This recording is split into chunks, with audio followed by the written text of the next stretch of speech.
This is my first time reading at Barnes & Noble, but I have read at Tsunami. Thanks for coming. It's nice to see so many friendly faces. Is that good? Okay. All right. As you heard, I'm reading for Catherine Valentino, and I am definitely indebted to her because she is the first one who published my poetry online in November 2014. And she managed to put out 2 anthologies before stepping down, and this is one of them. I have a poem in here and a photograph, and I have a poem in the other one, which is strictly poems. This one is poems, short prose, and memoir. And Catherine is a memoir writer, and I'm going to read her piece, and then I'll read some of my poetry. And I wish you could hear this in Catherine's voice because she has a lovely, soft Southern accent. So you're just going to have to take my West Coast, whatever it is. Cashier to the front, please. Cashier to the front. Thank you. This is called To Make My World a Better Place. Last week, I saw a woman begging on a street corner in the rain. I held a couple of ones out of the car window for her, and when she reached for them, our hands met briefly. 2 of us, the same age, one a tall, elderly lady with silver hair wearing pink, the other stooped and old, cold rain running in rivulets down a sodden gray sweatshirt, hands as cold as ice. Then she looked at me, and for a moment, all I could see were her eyes, black eyes, helpless, sad. Why do I keep thinking about this woman's eyes? What comes to me is from 40 years ago. A creature. Is it a seal? Stands, sits, upright in a smallish, murky pool of chlorinated water at the entrance to a dilapidated zoo. There is no way out of the pool. Nowhere to hide. I watch as a teenage boy, laughing, hurls an almost full aluminum Coke can, which hits the creature with a sound I will not remember. How often have kids thrown things at this creature? How often has it stood there hopelessly while they laughed at its pain? I am haunted by its eyes, black eyes that are very human and completely without hope. But what I'm trying to remember is further back. It is a memory that I don't want, but that has never left me. It is something that occurred when I was no more than 10, and it has something to do with eyes, black eyes. My memory shifts from wet, cold to dry, hot. God, it was hot in Georgia. Imagine the hottest day you've ever known. Dry heat that cooks your skin and leaves your lips and eyelids parched, that burns your brains and makes you so thirsty you think you might try licking tree trunks. You're in the woods exploring, as you do most summer days. You just stepped out of the dense briar patch that passes for a Georgia forest into a powdery, desiccated red clay clearing. There, I have the memory now. Heat that hurts me, eyes that wound me, eyes that no longer beg, no longer want, no longer live. The eyes are black. He is black. Sweat pours down from his forehead, over his cheeks, and drips onto his chest. He is naked to the waist. Muscles in his right arm ripple as he releases hold on an axe, and it falls to the dust. There are chains on his ankles. He is chained to another black man, whose gaze focuses on me like a lizard turns and looks at prey. If the lizard tongue were to snap from its mouth, I would cease to exist, and black eyes would stare at nothing, where I once was. Black eyes. There might be 10 men, maybe 12. They're all in chains. No, there is another man, a white man in a uniform with a rifle up and pointing in my direction. And there is one more white man in a truck over there who is just reaching for his rifle. Except for the arcs the rifles make as they sight on me, everything is still. All eyes are fixed on me. I think I turned and ran.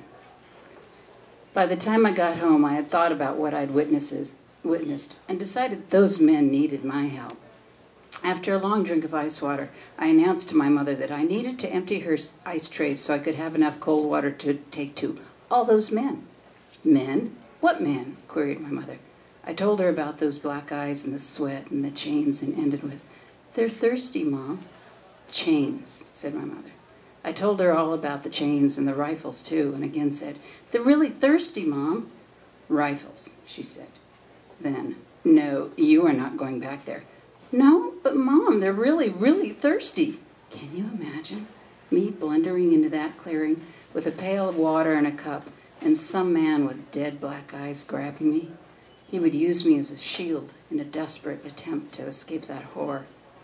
My mother was ordinarily amenable to discussion if I thought she might be making a wrong decision. "Not this time. Promise me," she demanded. "Promise me right now that you will stay away from there, that you will not go back there. You promise me right now." So I promised, and I didn't go back there. But all my life, since then, I have had this persistent yearning to make my world a better place.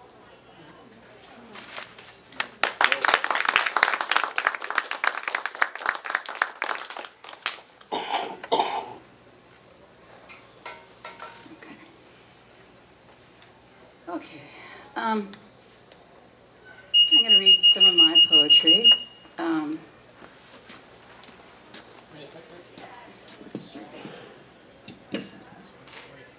Yeah, that's good.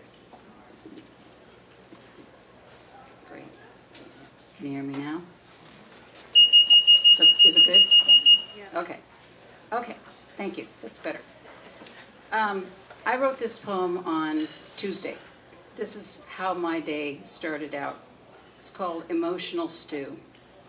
Start with a gallon of tired. Vacation is over. Back to our messy house and my unfocused schedule. It's 6:10 a.m. Time to get up. I sledge my way to the kitchen, open the cupboard. No eagerness available. Stir in a few shakes of longing for warmth and light. Several more of apprehension at the national headlines. A dollop of relief, my physical therapy appointment is canceled, but the flavor is still dull. Poetry books pile up next to my cereal bowl. I nibble on a few, and my stew is suddenly sour with despair, longing for warmth of wit and bright thought. Mental chatter falls into the pot, and the flavors fail to mingle. The cat thoughtfully distracts me by peeing in the basket waiting to be unpacked. Day packed, rain pants, first aid bags, it's a rush to the laundry room.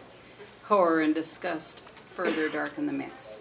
I rinse, spray, mop, and tilt a cup of self-righteousness into my stew as I refrain from waking my husband to insist that he take over the chronic pain in my foot a ready excuse. This does not improve the taste.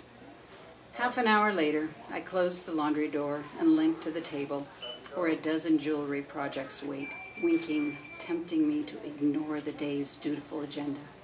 I reach for a handful of delight, and suddenly, my stew is delicious.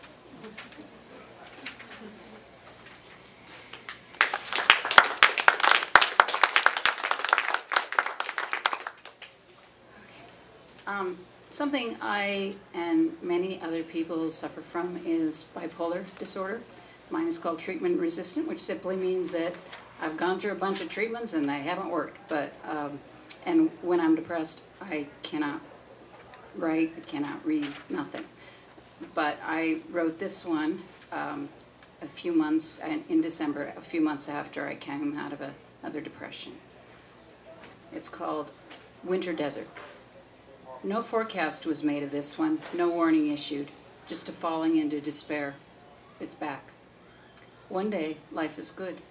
The next day, existence becomes a void of joy, pleasure, humor, creativity, desire for anything besides sleep. Motivation is frozen in this winter desert. Paralysis overtakes, and I'm trapped once again in that empty room, glass-walled, no exit visible. A desert terrarium. It's nearly a one-way view. Beyond the walls, vivid colors perceivable and movement, the illusion of normal life out there. But most cannot see me, no matter. In my emotional dustscape, I have nothing to say to friends, family, neighbors. Bits of cyber talk are sufficient, safe, and manageable. Time contrasts with all else in dreaded abundance. I seek to dry up the flood with escapism. Fiction and card playing sponge up the hours bit by bit. Panic edges in. Will I run out of books? Routine saves decision making. Breakfast and lunch main menus repeat themselves day after day. The newspaper comes with breakfast, read in the same order, avoiding politics and other grim subjects. Comics and puzzles saved, like dessert, for last. The clocks in this world all tick in slow motion, minutes stretched out to 10 times their normal length. I count the hours until bedtime. There are always too many. I crawl, a wary desert tortoise, unable to see beyond ground level, and perhaps spy an end to this misery.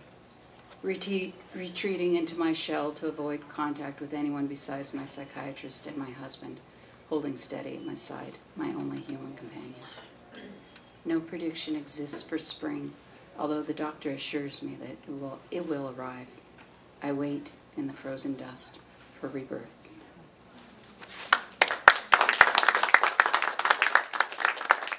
I want to give a nod to Laura and the other editors who put together a book called In the Absence of Something Specified, which is poetry on the subject of drought. I was just starting to read it, and I was inspired. So. Didn't do it.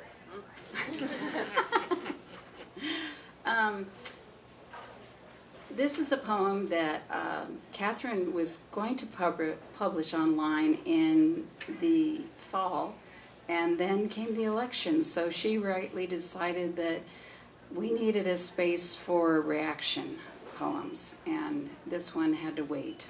It's called An Autumn Day. There are dancers on my street, brilliant and graceful, in a complex choreography of stillness and movement.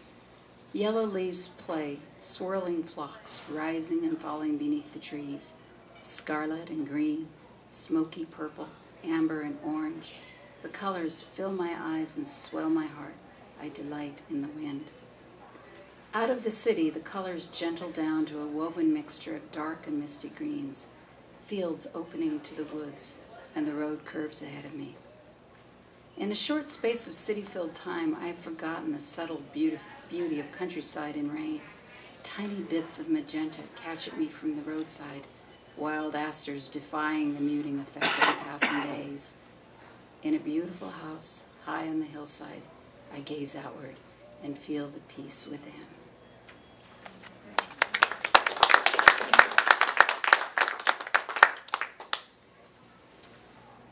Okay. This is one I wrote in May of 2015. It's called Tornado. When a lover rejects you, leaves you gasping for unrequited breath, you can hold on to a hope, distant as a high-flying kite, the line cutting into your clenched hands, blood on the sand.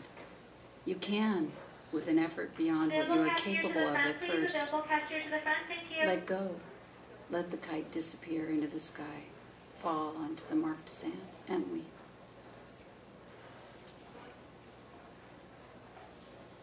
When a child dies, there is no hope.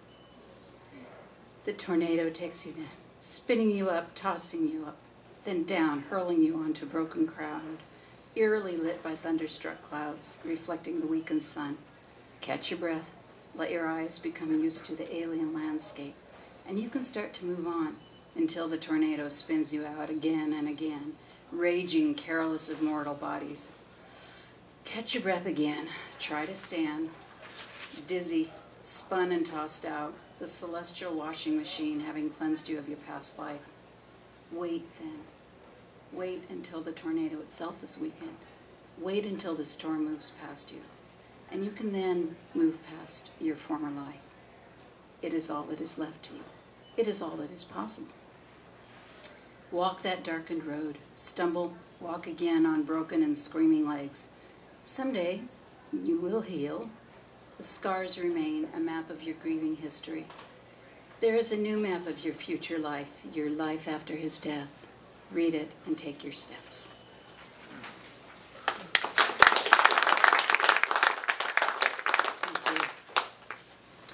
Thank you. This is another very recent poem. It's called Dreams of Azure. Is that how it's pronounced? Azure? Yeah. Okay. I used to dream of ice skating, flying over white, unhindered by clumsiness. Last week I dreamed about poetry. Today I prune the thickets of my verse, damn my pedestrian pen. I push at the edges, inflate my imagination, launch myself into the poet's sky.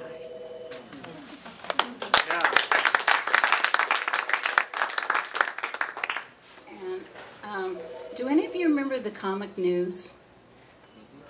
Yeah, I think it was published by Don Colley, and they had a feature called 55 Fiction, which was a story in 55 words, like super flash fiction. So I wrote a number of them, and one was actually published. That one was Fascinating Rhythm, but I actually like this one better. The line about... Cashiers to cash wrap, please. Cashiers to cash wrap. If I could work that into a poem, it'd be great. Yeah. I'm not that spontaneous. The rule about the line about the cardinal rule was inspired by Paul Gallico's book The Abandoned, which is a wonderful book. It's called The Farewell Scene. "I'm leaving now," she said.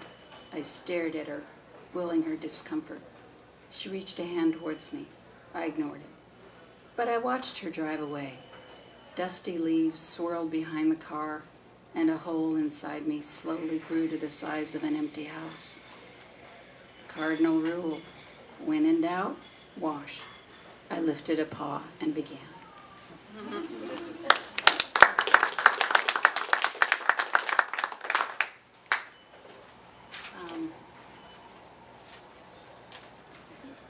That's all I was planning to read.